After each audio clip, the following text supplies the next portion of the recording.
Good morning to everyone, except Mother Nature, who decided we needed 5 more inches of rain overnight so we can be fully underwater yet again.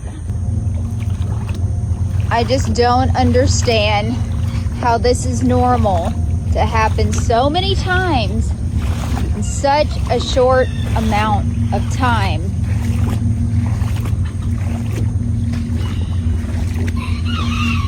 Y'all doing okay in there, boys?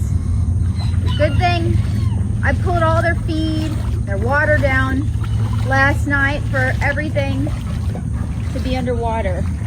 Is that how much rain we got last night?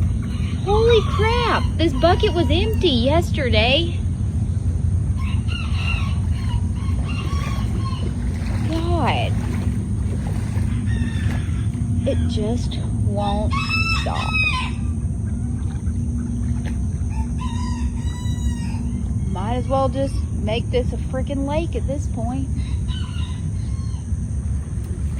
At least the birds are dry. At least these are.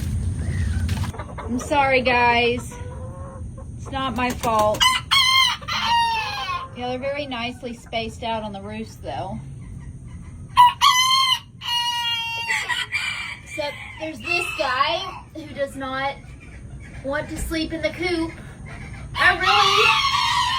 I'm gonna have to crawl through these nasty waters to get him.